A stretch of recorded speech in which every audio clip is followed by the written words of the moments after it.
ഈ ആത്മാവാണോ മരിച്ചുപോയ ഒരാളുടെ മെമ്മറി ആക്സസ് ചെയ്യുകയാണോ എന്നൊന്നും തീർച്ചയില്ല.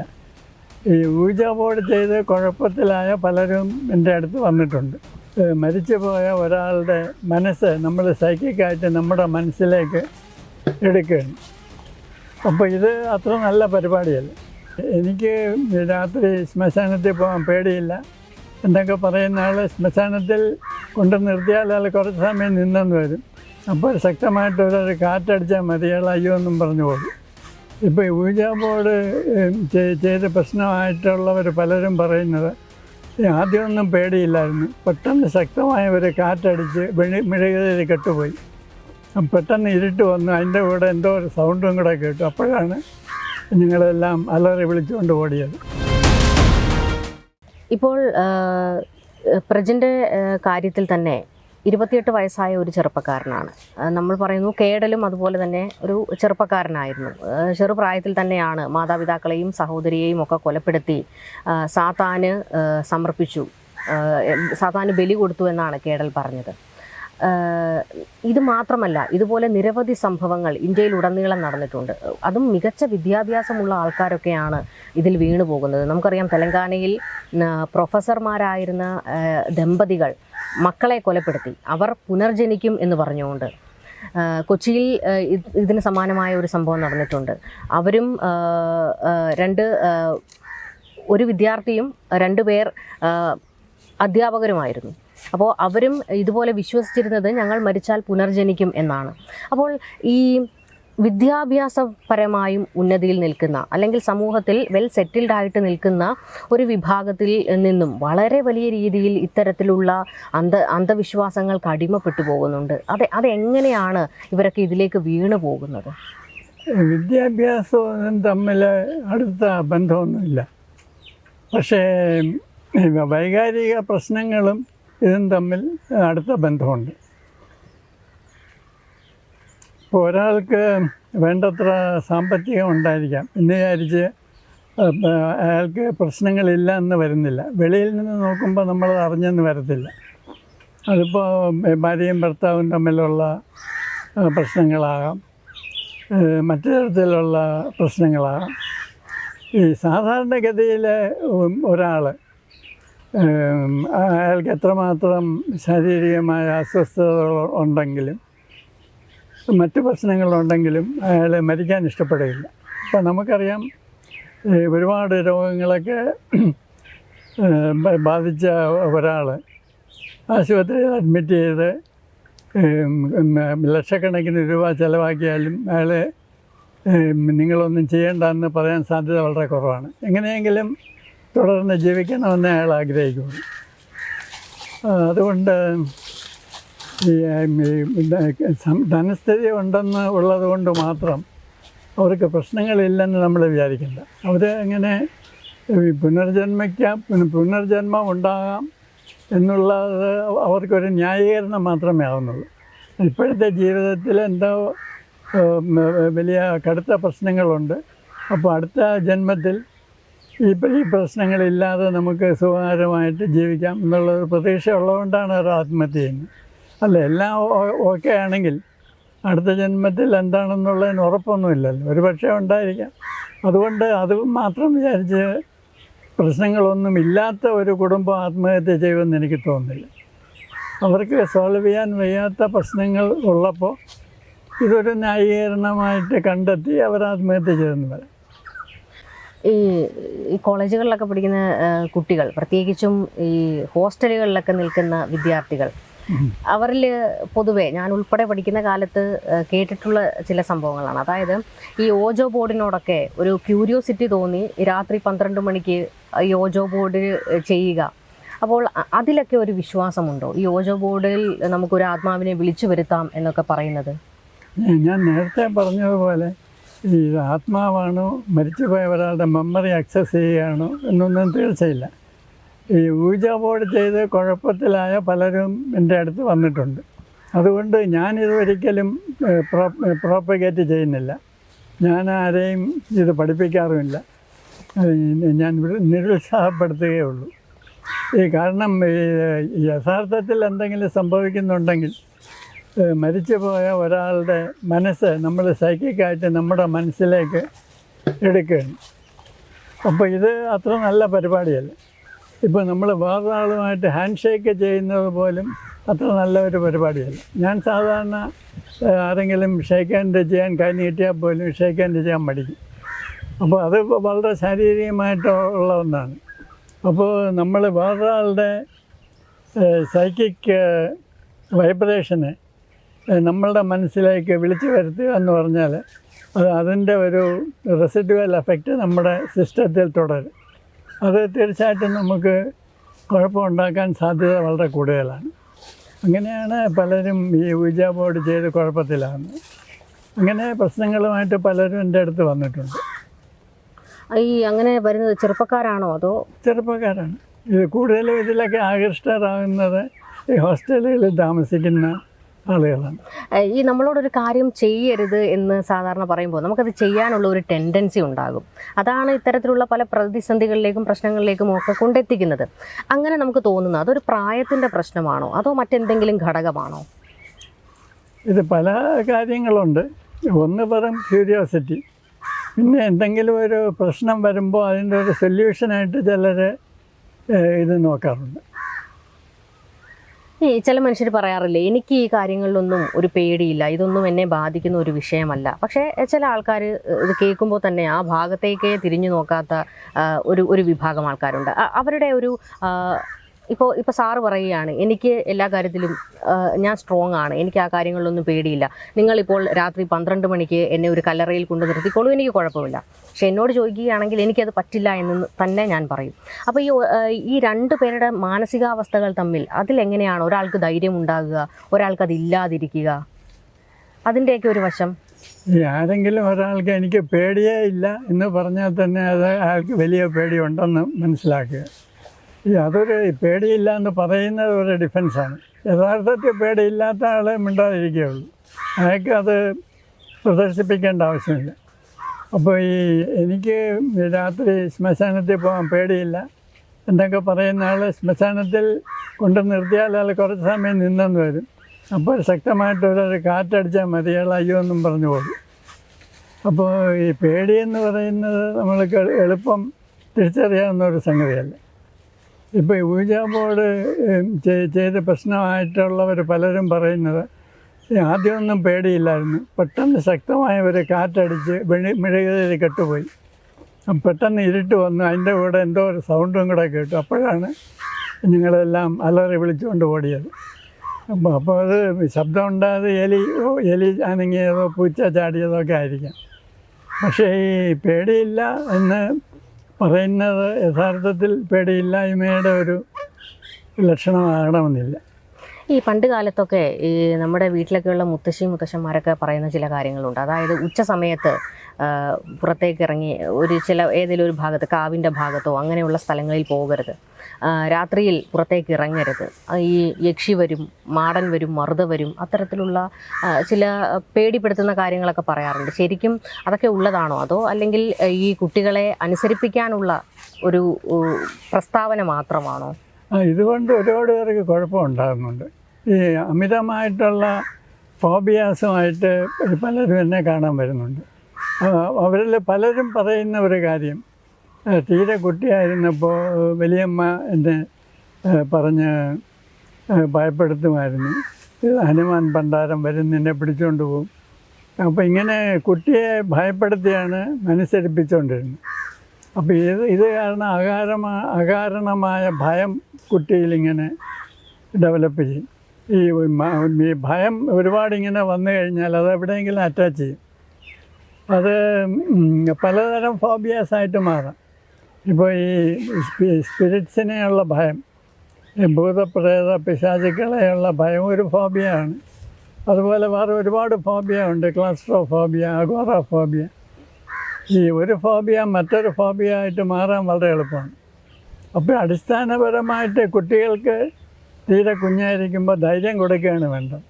അപ്പോൾ അവരെ ഇങ്ങനെ പറഞ്ഞ് ഭയപ്പെടുത്തിയാൽ അവരുടെ സിസ്റ്റം അതനുസരിച്ച് കണ്ടീഷൻഡ് ആകും. പിന്നെ അത് അഡൽട്ട്ഹുഡിൽ മാറ്റിയെടുക്കാൻ വളരെ ബുദ്ധിമുട്ടായിട്ട് വരും. ഈ പറയാറുണ്ട്, അതായത് ഈ ആഗ്രഹങ്ങൾ സാധിക്കാതെ മരിച്ചു പോകുന്ന മനുഷ്യർ അവർ ഇവിടെ തന്നെ ഉണ്ടാകും.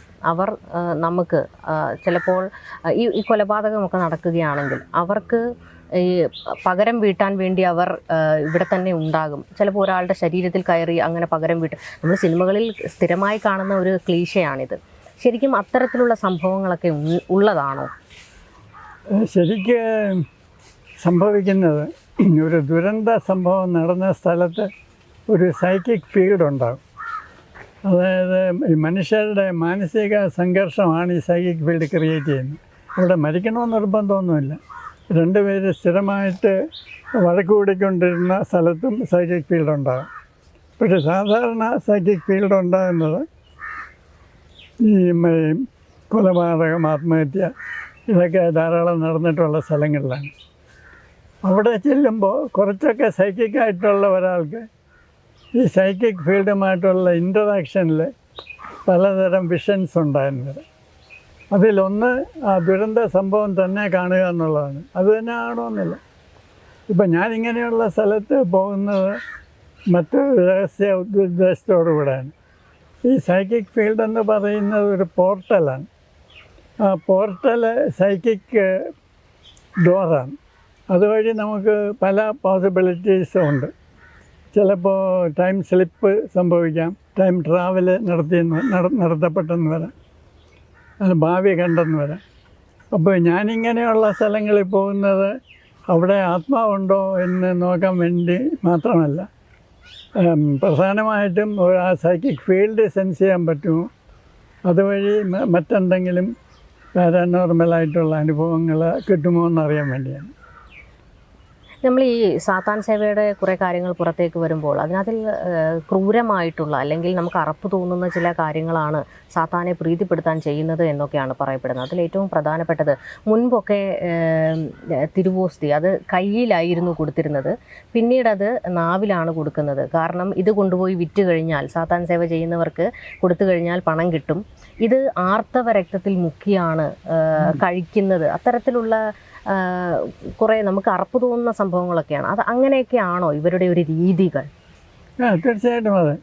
കാരണം എന്ത് ദുഷ്കർമ്മം ചെയ്താലും സാത്താനെ പ്രീതിപ്പെടുത്താമെന്നാണ് ഇവരുടെ വിശ്വാസം.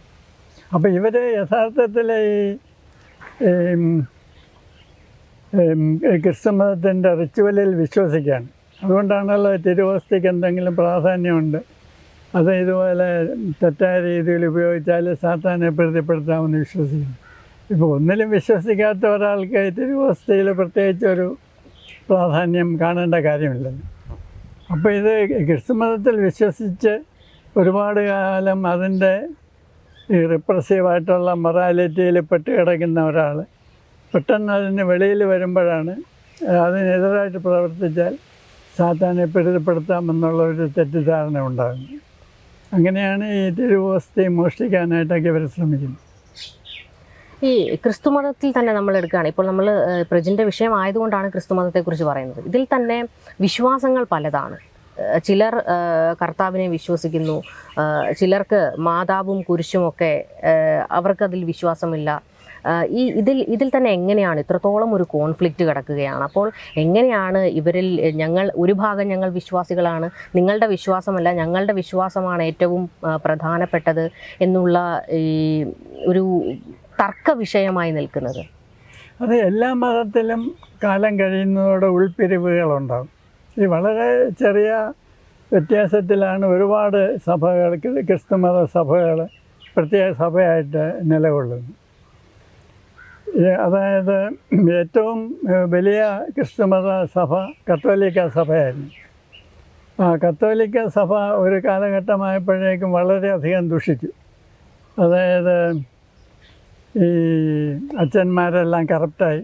അവർ പൈസ വാങ്ങിച്ചുകൊണ്ട് വരെ നിങ്ങളുടെ പാവങ്ങളെല്ലാം ക്ഷമിച്ചിരിക്കുന്നു എന്ന് എഴുതി കൊടുക്കും. പിന്നെ ഈ കത്തോലിക്ക പുരോഹിതന്മാർക്ക് വിവാഹം പാടില്ല, അവർ ബ്രഹ്മചാരികളായിരിക്കണം നിർബന്ധമാണ്. അപ്പോൾ അതുവഴി ഒരുപാട് കുഴപ്പങ്ങളുണ്ടായി. അങ്ങനെയാണ് മാർട്ടിൻ ലൂഥർ പ്രോട്ടസ്റ്റൻ്റ് സഭ സ്ഥാപിക്കുന്നത്. അപ്പോൾ ഈ കത്തോലിക്ക മതത്തിൽ, കത്തോലിക്ക വിശ്വാസത്തിൽ ആദ്യം ഈ മാതാവിനൊരു സ്ഥാനമില്ലായിരുന്നു, പിന്നെയാണ് മാതാവ് വന്നത്. പിന്നെ ഒരുപാട് വിശുദ്ധന്മാരും വിശുദ്ധകളും വന്നു. അപ്പോൾ ഇതിനെല്ലാം എതിരായിട്ട് ആണ് മാർട്ടിൻ ലൂഥർ പ്രൊട്ടസ്റ്റന്റ് സഭ സ്ഥാപിച്ചത്. മാർട്ടിൻ ലൂഥർ പറഞ്ഞു അച്ഛന്മാർ നിർബന്ധമായിട്ട് വിവാഹം കഴിക്കണം, കാരണം അതുവഴിയുള്ള കറപ്ഷൻ അവോയ്ഡ് ചെയ്യാൻ. പിന്നെ പ്രൊട്ടസ്റ്റൻ്റ് വിശ്വാസത്തിൽ വിശുദ്ധന്മാരും വിശുദ്ധകളും ഒന്നുമില്ല, കന്യാമറിയമില്ല, മരിച്ചവർക്ക് വേണ്ടി പ്രാർത്ഥിക്കാൻ പാടില്ല. അപ്പോൾ അത് കംപ്ലീറ്റ് ഒരു ക്ലെൻസിങ് അപ്പം നടന്നു. അതുപോലെ ഹിന്ദുമതത്തിൽ ശങ്കരാചാര്യർ അതാണ് ചെയ്തത്. ശങ്കരാചാര്യർക്ക് മുമ്പ് ഇവിടെ ബുദ്ധമതവും ജൈനമതവും ആണ് ഉണ്ടായിരുന്നത്. അപ്പോൾ ബുദ്ധ സന്യാസിമാർക്കും ജൈന സന്യാസിമാർക്കും ബ്രഹ്മചര്യം നിർബന്ധമാണ്. അപ്പോൾ ഇത് കാരണം ഒരുപാട് കറപ്ഷൻ ഉണ്ടായി. അപ്പോൾ ശങ്കരാചാര്യർ വന്ന് സെപ്പറേറ്റ് ചെയ്തു. ഈ അമ്പലങ്ങളിലൊക്കെ പൂജാരിമാരുണ്ട്, അവർ കല്യാണം കഴിച്ചിരിക്കണം. പിന്നെ സന്യാസിമാർക്ക് വേണ്ടി പ്രത്യേക സന്യാസാശ്രമങ്ങൾ സ്ഥാപിച്ചു. അവിടെ സാധാരണക്കാർക്ക് ആയിട്ടുള്ള ഇൻട്രാക്ഷൻ ഒന്നുമില്ല. അവർ ജപിച്ചുകൊണ്ടോ ധ്യാനിച്ചുകൊണ്ടോ ഒക്കെ ആശ്രമത്തിനകത്ത് ഇരുന്നാൽ മതി. അപ്പോൾ ഇങ്ങനെ ബ്രഹ്മചാരികളായിട്ടിരിക്കുന്ന പുരോഹിതന്മാർ കൊണ്ടുണ്ടാകുന്ന കറപ്ഷൻ ഇല്ലാതാക്കാൻ വേണ്ടിയാണ് ശങ്കരാചാര്യർ പുതിയ നിയമങ്ങളൊക്കെ കൊണ്ടുവന്നത്. എന്ന് പറഞ്ഞ പോലെ എല്ലാ മതത്തിലും ഈ നവീകരണ പ്രസ്ഥാനങ്ങൾ കാലാകാലമായിട്ടുണ്ടാകാറുണ്ട്.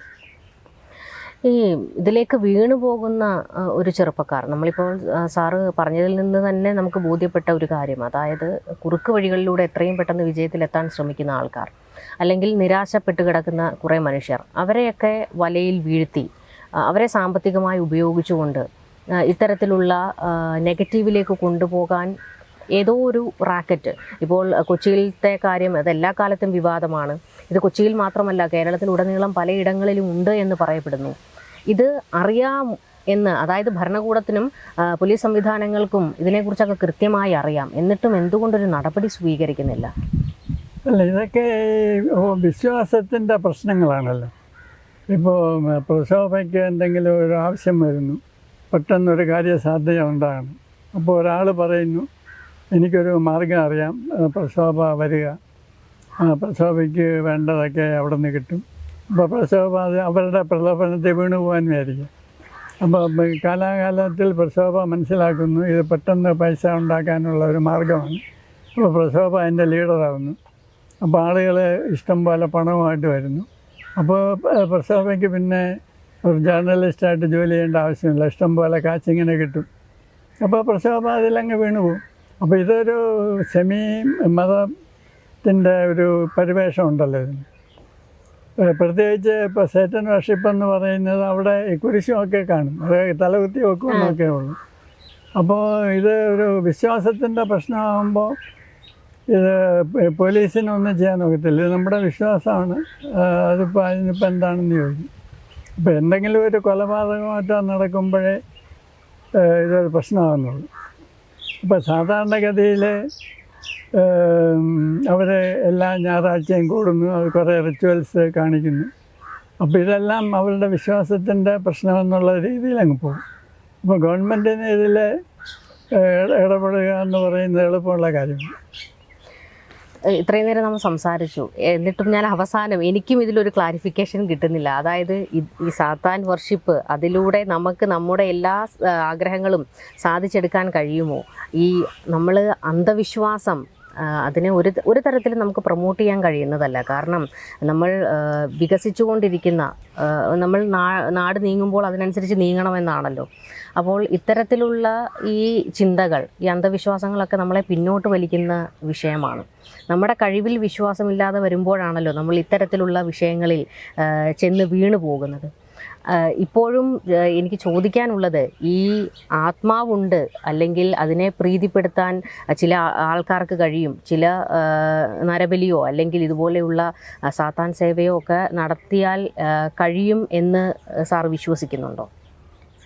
എല്ലാ വിശ്വാസവും ഒരതിർത്തി വരെ അന്ധമാണ്. ഈ നമ്മുടെ വിശ്വാസം നമുക്കും മറ്റുള്ളവർക്കും ഹാനികരമായി തീരുമ്പോഴാണ് അത് അന്ധവിശ്വാസമെന്നോ ബ്ലാക്ക് മാജിക് എന്നോ ദുർമന്ത്രവാദമെന്നോ ഒക്കെ പറയുന്നു. നമുക്കും മറ്റുള്ളവർക്കും ഗുണകരമായ രീതിയിൽ എന്തെങ്കിലും ഒരു വിശ്വാസം അല്ലെങ്കിൽ അതിനോടനുബന്ധിച്ച റിച്വൽ നടക്കുമ്പോൾ അതിനെ നമ്മൾ തെറ്റായിട്ട് കാണേണ്ട ആവശ്യമില്ല. കാരണം നമുക്ക് സാധാരണ മനുഷ്യർക്കെല്ലാം ഒരു പിടിവള്ളി വേണം. അതാണ് മതങ്ങളൊക്കെ കൊടുക്കുന്നത്. അത് തെറ്റാണെന്ന് നമ്മൾ പറയേണ്ട ആവശ്യമില്ല.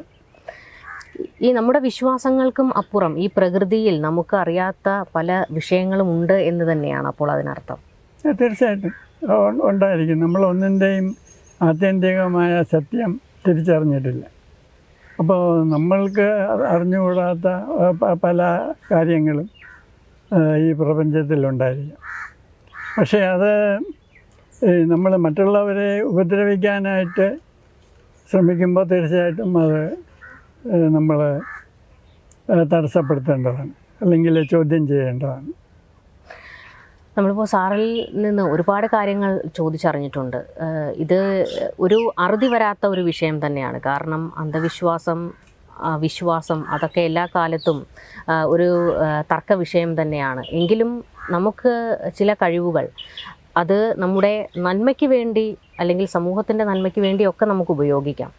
അതിനപ്പുറത്തേക്ക് സ്വന്തം സ്വാർത്ഥതയ്ക്ക് വേണ്ടി അല്ലെങ്കിൽ ചില ഇതുപോലെയുള്ള നെഗറ്റീവായിട്ടുള്ള കാര്യങ്ങൾ ചെയ്താൽ എനിക്ക് വിജയത്തിലെത്താം എന്ന് ചെറുപ്പക്കാർ വലിയ രീതിയിൽ കരുതുകയും അതിലേക്ക് വീണു പോകുകയും ചെയ്യുന്ന ഒരവസ്ഥ നമ്മൾ ഈ അടുത്ത കാലത്ത് പലയിടത്തായി പല വാർത്തകൾ പുറത്തു വരുമ്പോൾ കണ്ടുകൊണ്ടിരിക്കുന്നതാണ്.